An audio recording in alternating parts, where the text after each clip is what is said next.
Hi, Randi Fine here, narcissistic abuse coach to clients worldwide, author of the groundbreaking book, Close Encounters of the Worst Kind, The Narcissistic Abuse Survivor's Guide to Healing and Recovery, and the memoir, Cliff Edge Road. I am also the host of the blog talk radio show, A Fine Time for Healing, which I've been doing for many, many years and have amassed many shows. I do shows twice a week, so there's always something new coming up to listen to. Today, I want to talk to you about the roles that children in narcissistic families assign to themselves. And we hear a lot about the roles that are assigned to the children, such as the golden child, the scapegoat child, and the invisible child. But the roles that I'm going to talk to you about today are roles that the children take on as a way to adapt to the environment that they're living in. And the first one I want to talk to you about is the hero responsible child. So the hero responsible child is often, but not always, the oldest sibling. This child becomes overly conscientious and independent. The child assumes a responsible parent role at an inappropriate young age. With a perfectionistic nature, the hero child strives to achieve the highest level of success, recognized as impressive by her family. She is the perfect student, best athlete, or most talented. A shining example of what outsiders assume could only be attributed to perfect parenting. Her job is to mask the true dysfunction of her family to the outside world. Since the hero child relies on outside approval as her compass for success, and her worth is always defined by others, nothing he accomplishes ever feels good enough. Nothing others do is good enough either. He does not like to engage the help of others and tends to be controlling because he believes no one can complete a task as well as he can. Proficient at all she undertakes, the hero child suppresses her emotions to a degree that she can no longer feel them. Deep inside, she secretly harbors feelings of inadequacy and insecurity.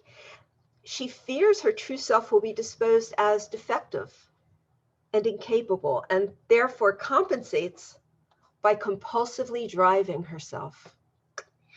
Never feeling good enough within, true success can never be attained. When one goal is reached, she must strive for another. Due to the hero child's perfectionistic nature, she tends to be judgmental and critical, both about others and herself. With her primary defense mechanism being denial, she does not take criticism from others well. It exposes parts of her she does not like. Therefore, parts of her that are difficult to accept. As an adult, the hero is likely to continue being successful in all he does, though that success will never make him happy. The next one is the caretaker placator child. The caretaker placator child is the family's emotional rescuer. That was me. She manages the ever-changing, explosive moods of her family. Her talents are listening, supporting, nurturing, and counseling. Me. This child has a sensitive, calm, and understanding nature. Her gentle soul cannot tolerate conflicts, discord, or pandemonium. When family upsets arise, or she senses they are about to, she immediately jumps into pacifying mode. The caretaker asks for no emotional support for himself, though as a very sensitive child, he needs it the most. He does not know how to get his own needs met, so he avoids them and focuses on the needs of his family members instead. This child is a pleaser. His self-worth is defined by what he can do for others. He selflessly gives out love, but does not know how to receive it back. Loving gestures and positive attention directed at him feel uncomfortable, causing him to quickly reverse the roles. He is only comfortable being the giver, not the receiver.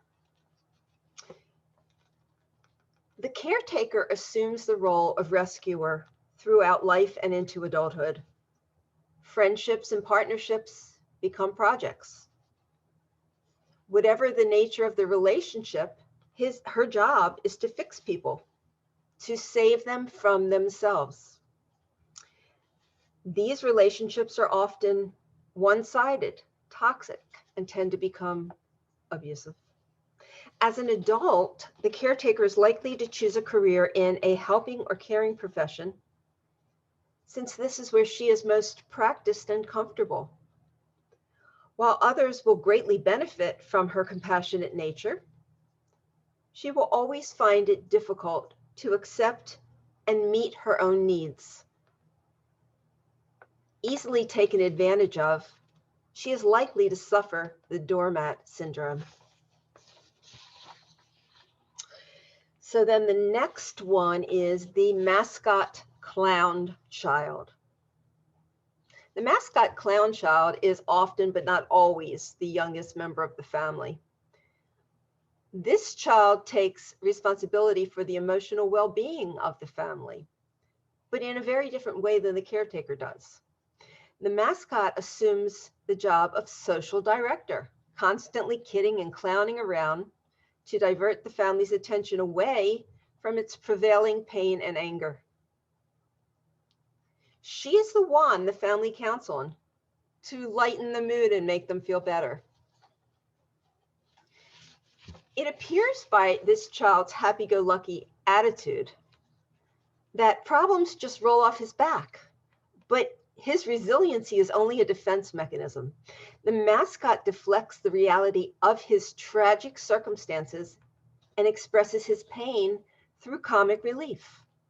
Masquerading as the cut-up at home and class clown at school, he ambiguously expresses his feelings of powerlessness, sadness, anger, and resentment. She exemplifies herself as an object of ridicule through self-deprecating humor, ditzy behavior, or foolishness.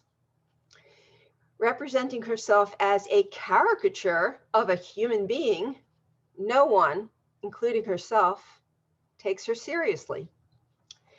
As adults, proficient at mitigating suffering through humor, many mascots become entertainers. Sadly, they will never enjoy the happiness they give to others.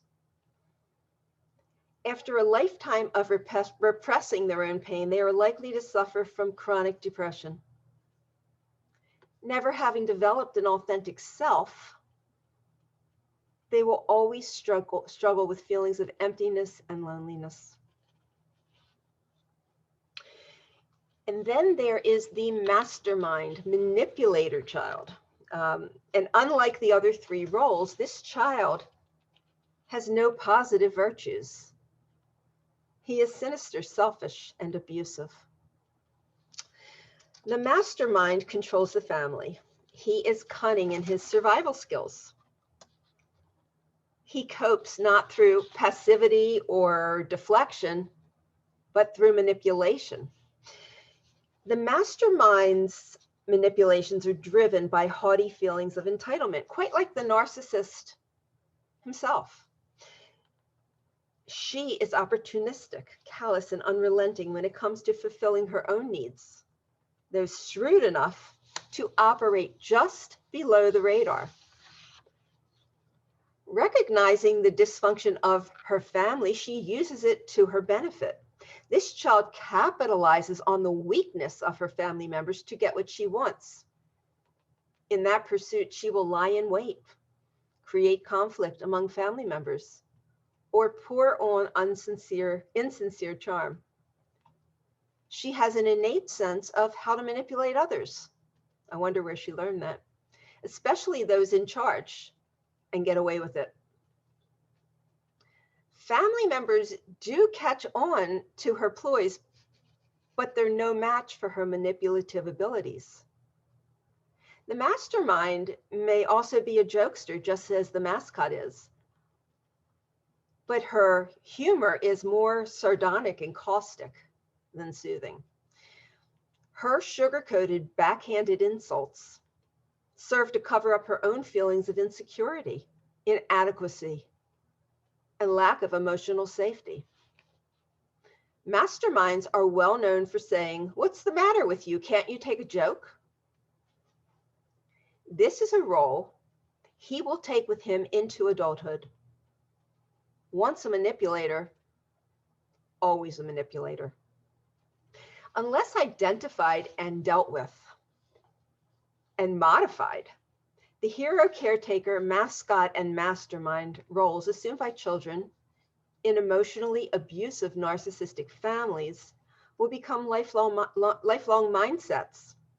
Relationships, friendships, parenting, scholastic endeavors, and careers will all be impacted by this dysfunctional adaptation. Children raised in families experience tremendous emotional abuse. Healthy coping mechanisms are never taught, therefore never learned. In order to adapt and survive in this painful, hostile, confusing environment, these children must find ways to cope. Unless addressed and altered, their childhood coping mechanisms, always maladaptive, are the only ones they'll use for the rest of their lives. So which one are you?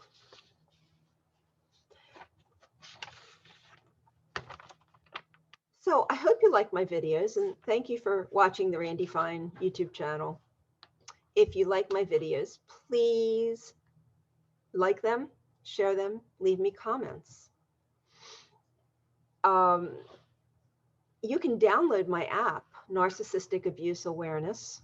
It's a mobile app that has everything I do as soon as I do it. You can download that on your mobile phone.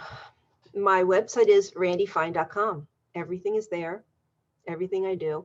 And you can also access my podcasts on blogtalkradio.com/Randi-Fine.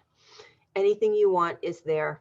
Every topic imaginable under the sun that has to do with well-being, spirituality, narcissistic abuse, health, emotional well-being, physical well-being, spiritual well-being, all those kind of things. I cover them extensively. So check it out. Thanks for visiting me today. I'll see you soon. Okay, bye-bye.